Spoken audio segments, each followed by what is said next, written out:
Hello there. Quick warning, this story is very graphic and potentially upsetting. How do we know what we can physically endure?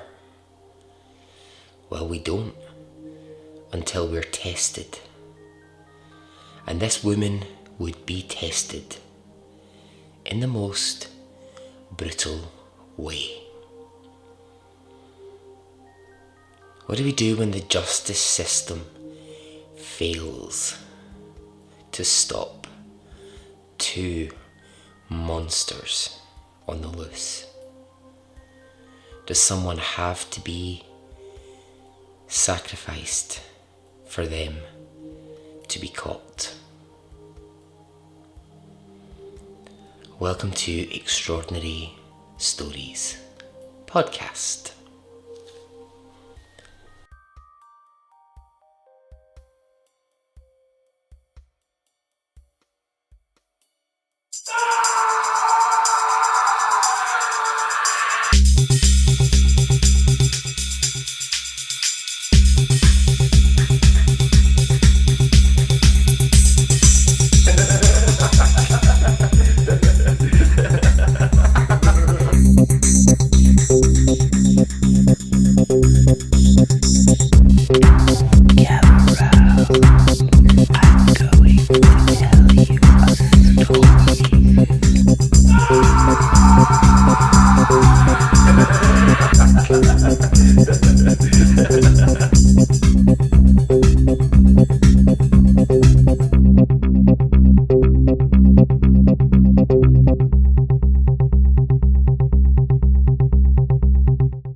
Hey, how are you?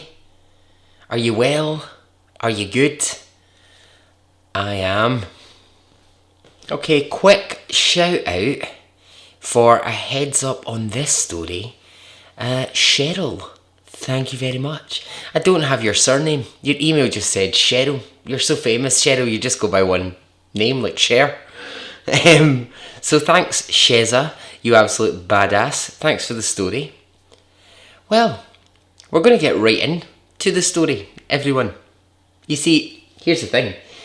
If I was one of those, big podcasts, right, this would be the point where I would be, trying to sell you a mattress or, that kind of thing. But don't worry, I've not got big sponsors knocking on my door, I can assure you. Let's think about those, those people like your Case Files, your Generation Ys, all those people. I mean, are they just sitting at home? Well, they're not sitting at home, they're probably lying on their temperature controlled mattresses, eating Blue Fresh or whatever it's called, playing Best Fiends, and maybe they're occasionally checking their Simply Safe doorbell. Must be bloody lovely. So, we're going to go right to the story. Are you ready, my bunch of badasses? Okay, let's go.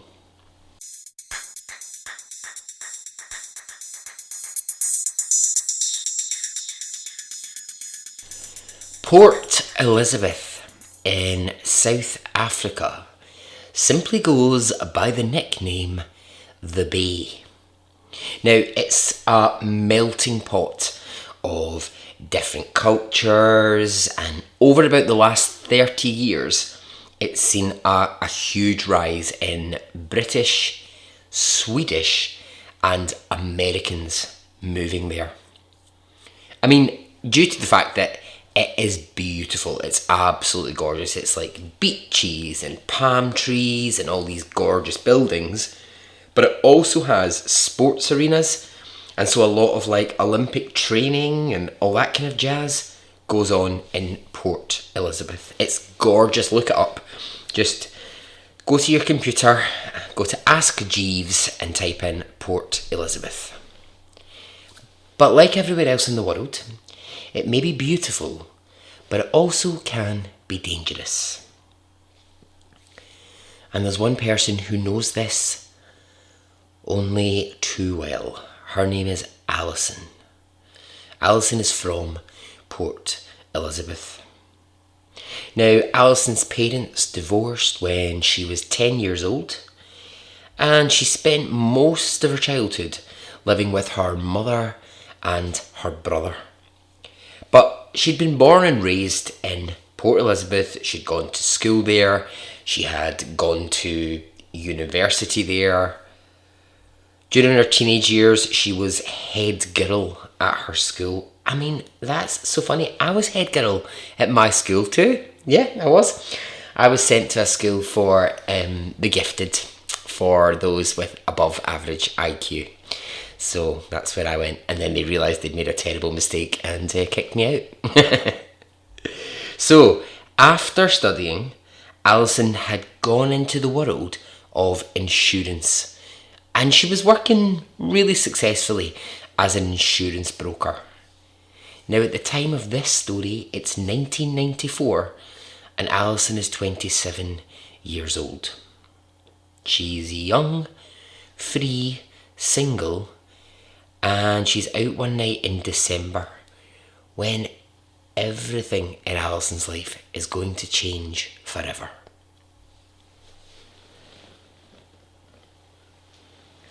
It had started as a really ordinary day. A day at the beach with friends. So here's Alison, she's at the beach, having fun with her friends. And as the day comes to an end, she says, why don't we head back to my house and we'll get some pizza and we'll play some games, have some drinks. You know, quite low key, nothing too big. So our friends come over, that's what they do, lovely day. Now there's a friend who doesn't drive, needs to get home, and Alison says, okay, well I'll drive you to where you are, it's not far, and then I'll come back. So she drops off the friend, and she's coming back to her own home. And by this point, it's like getting close to midnight. Now, outside of her apartment block in Port Elizabeth, there's very often a parking spot. And it means that if she gets this parking spot, it's just a short walk to her house. But on this night, she isn't that lucky. The space is gone. So it means she has to park a little bit away and walk back to her apartment. And as she parks the car, she's about to leave. Suddenly the driver door is pulled open and there's a man standing looking at Alison. The man's holding a knife pointed towards Alison, and she's sitting in the driver's seat in complete shock. This man was Frans de Twee. Who's he then? Frans de Twee is a 26-year-old South African man, blonde, skinny, with the most terrifying dark eyes. A dangerous monster of a man. And here he is standing outside of Alison's car holding a knife. He tells Alison to move over to the passenger seat, and she does. Once he's in the car, he turns to her and he says, I'm not going to hurt you, I just need your car for an hour. Alison's not sure she believes this. He explains to her, look, I owe someone some money and I need to be able to drive to get to them, to give them that money, so I just need to borrow your car. So Alison sits in this passenger seat. She's absolutely petrified. He's still got the knife in his hand and he starts driving. Just to give you a clear picture, when I'm saying knife, this wasn't like a small knife, or it wasn't even like a large kitchen knife. It looks more like a meat cleaver, but longer. So if you imagine like the shape of a meat cleaver, but it's like almost like longer than that. It's a really terrifying weapon. So they drive for a little while, and before long the car stops. Now obviously Alison is looking for a way to run at this point, but she can't because Dutuis has locked the car doors. She can't go anywhere. So the car stops and she sees another man approaching the car. This is 19-year-old Theuns Kruger. He approaches the car, he gets in the back seat, and he's also holding a knife. He tells Alison that him and Dutuis are taking her out of town to a quiet place. Okay, who are these two fuckheads, Dutuis and Kruger? Well, they're friends who are both Satanists. They live their life acting on their inner impulses and their thoughts, which they say comes from Satan. They work as a pair of rapists. Just a year before they were sitting in Alison's car, they had done this exact thing, and this is so sickening. The two of them pulled this exact stunt. So one of them comes up to the car, gets the woman to move over into the passenger seat, drives, picks up the other one, and then the two of them take her to a secluded area. So they had done this to another woman in the Port Elizabeth area. They'd taken her, they had raped this woman, and then after they'd raped her, they brought her to an all-night cafe where they bought her food, made her eat the food, then they took her back to the exact same spot to rape her again. Ugh. That was a year ago. 6 months ago, they ambushed a woman who was 3 months pregnant. They dragged her into a forest. They raped her, and as they left, they debated if they should kill her. But the young pregnant woman begged. She begged, saying, "I'm 3 months pregnant. Please spare my life." And they did. But they made a deal. If she goes to the police, they will find her and they will slit her throat.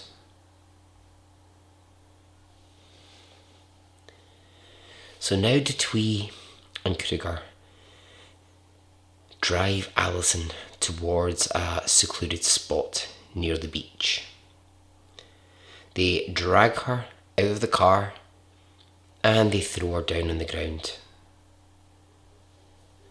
This bit of the story actually makes me feel sick. Like, it genuinely makes me feel like in my stomach feel sick. The two of them stand over Alison and they tell her that they're going to rape her. Then they ask her this question: "Are you going to fight us?" Fuck off. Oh my god. I literally want to take these two men and string them up by their fucking ball sacks. Are you going to fight us? Oh my god. Alison answers them. She says no. She promises she won't fight them. After raping her, the two men stand over her and debate whether to kill her or not. She lies on the ground waiting to hear her fate.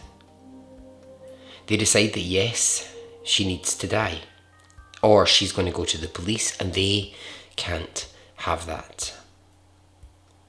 Alison begs them not to, but it's too late. Dutuis and Kruger have made up their mind. They both raise their knives and they begin to stab Alison in the stomach.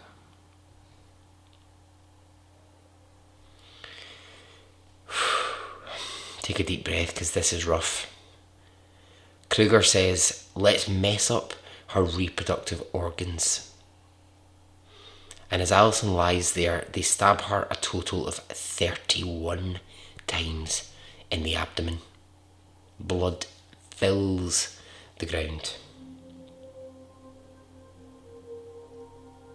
Alison is still alive, and she has no idea what they're going to do next. Now here's the thing, they don't know that Alison is alive. They think they've killed her. And they decide to leave. And just as they do, just as they are leaving, Alison's leg twitches and they stop. They realise she's not dead and they need to finish the job. So the second attack begins. And this time the men go for her neck and her throat. 17 different slash marks are made into Alison's neck. At this point, the men decide she must be dead. No one could survive this level of attack. And they leave, taking Alison's car.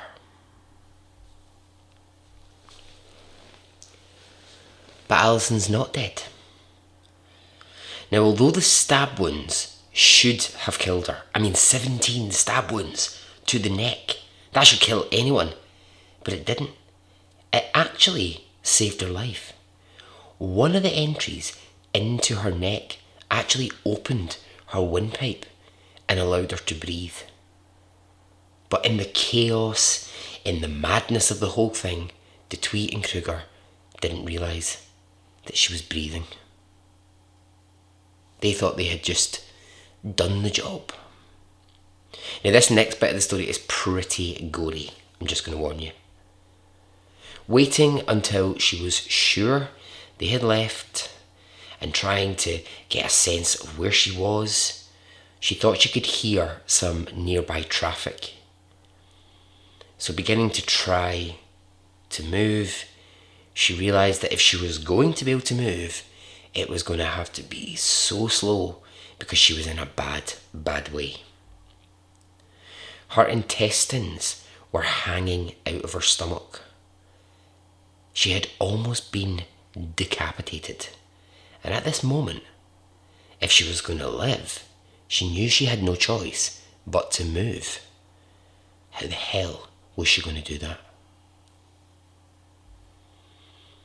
One of the men had dropped his shirt during the attack and it lay near Alison.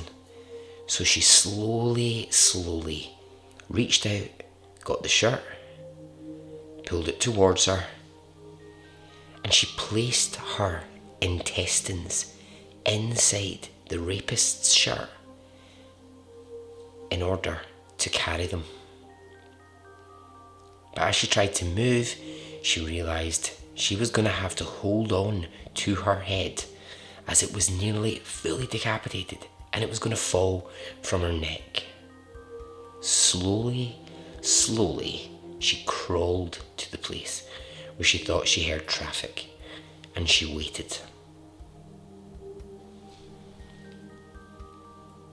Hoping with all of her heart that a driver would see her. Now the effort to just get to the road was just too much, and in the end Alison just lay down on the busy road. Before long a car came along, saw Alison and stopped. Two young South African men jumped out of their car and had no idea what the hell they were looking at. Now luckily one of them had a phone. He was able to call for an ambulance, and as he did so his friend sat with Alison. Now the guy who sat with her at first, he had just no idea what to do. Not a clue what to do. This was a horror scene. But he did know one thing, and that was that he couldn't let her fall unconscious. So he tried to keep her awake, and he could only do that by talking to her. So he just talked and he talked and he talked and he asked her questions and he just kept trying to keep her awake. It took an unbelievable 1 hour and 45 minutes for an ambulance to arrive at the scene.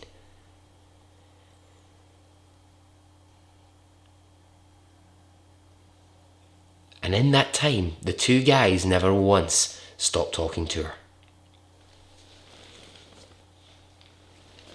When she was rushed to the hospital, the most senior surgeon on site was called to look at her, and he was in absolute shock. In 42 years of emergency surgery, he had never seen anyone remain alive after this kind of attack. Her intestines were washed in a clean solution and placed back into her body, her stomach sewn back together, and her head sewn back onto her neck. And then the doctors waited. And of course they asked, was there any way in the world that she would survive this? Well, I'm glad to say the answer is yes. Not only was Alison able to survive, but less than a week later, she was able to identify Dutoit and Kruger from photos that the police brought to her hospital bed. Now, why did police have photos of Dutoit and Kruger?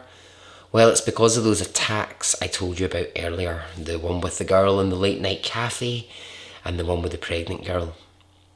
For both of those crimes, these men had been arrested, but they'd only spent short amount of time in jail. The system had absolutely failed somewhere. They had been allowed to be free. With the first one, the girl with the cafe, she had waited almost 2 weeks after the attack to call police. So by that point, her memory of the men was sketchy. It took forever to find out who Dutoit and Kruger were, but eventually police did, and they were given a short sentence, but it was only something like 6 months, and then they were released after a couple of months. When they were arrested for the rape of the pregnant woman, something went wrong in the paperwork, and there wasn't a record that they had done this before, so it looked like a first time offence. Not that the first time offence should make any difference. It doesn't really matter. They raped a pregnant woman. It shouldn't matter whether it's the first, second or 50th. They should still be punished accordingly, but something went wrong there, and so the judge handing them their sentence didn't have the full array of facts. He didn't know that this was a pattern of behaviour. He thought this was a one-off. So they'd been given a short sentence, and actually they hadn't spent very long in prison at all. When police received the positive identification from Alison, both men were tracked down that same day. Dutoit, the one who this all started with, by getting into the car, he confessed immediately, and he even handed the knife to the police. The knife still had Alison's blood on it. Kruger, on the other hand, pretended when police arrived to be absolutely shocked. He stated he knew nothing of this. What the hell were police going on about? He didn't know. When they were both arrested, both of them then tried to use their satanistic views as the reason that the attack on Alison had happened. They said voices inside their head had told them to do this, and this is why they had done it. When police said to them, "We're not buying that, and you will never ever be able to go to court and use that as a defence," the two men stopped trying to use that as an argument and accepted that they were both going to go on trial for this brutal rape. In fact, Kruger said this to police: "The next time we do it," oh my god, this guy, he actually said to police, The next time we do it, we'll be making sure we throw that bitch off a bridge and then we won't get caught. Honestly, these two fucking fuckheads. So, Alison begins to get better, get stronger, in hospital. The two men await the court case coming up. And almost a year later, their court date arrives and Alison is there in the court. She can point to the two men. She can tell them exactly what happened during the attack. And the judge who is looking over this case sentences the two men to life in prison with a minimum of 30 years before they can even be considered for parole. Now what this judge does as well, because he's so appalled by what they did to Alison, is he writes a note on the file of Dutoit and Kruger which says, "It is my opinion that these men should never be allowed out of prison. The law says that they will come up for parole in 30 years' time. I urge you, do not let these men out." That judge has since died, since this story, and he won't be there to see if these men are ever freed. Let's just hope that in 6 years' time, when the parole board review this, they follow that judge's advice. What about Alison? Alison has gone on to have such a fantastic life. She was almost going to go back to insurance, but people wanted her to tell her story, to talk about survival, to be able to tell people. And you'll find Alison Botha, so Botha is her surname. You'll find some incredible interviews. And actually, you know, I was sort of thinking when you watch them, it would be lots of her describing the attack and describing the trying to get to the road. And actually a lot of it's not. It's just her talking about her attitude towards life. And she's very positive. She's won numerous awards for public speaking, for motivational speaking. She's gone on to live a really happy life. Now, did she come out of the hospital and start living that happy life? Was she all singing, all dancing, tap dancing down the street? No, of course she wasn't. There was years of depression and anxiety and fear. But she's come through that. And she's an amazing example of what a survivor looks like. And so ends the story.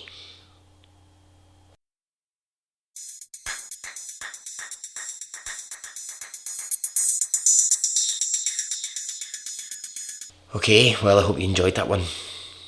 Yeah, it's rough. It is rough, but I think it's worth it for the fact that she's a survivor. Yeah. Yeah, look it up. Great stuff. Okay, well, as always, it's been lovely to speak to you. Get in touch. Let me know your thoughts. And I will speak to you soon. Okay, goodbye.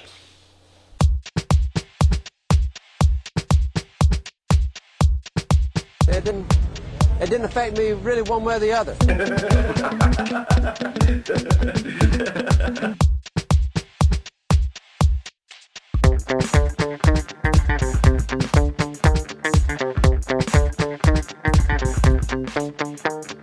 I would imagine from the look on his face. Let's get it on. Let's do it. Let's get it over.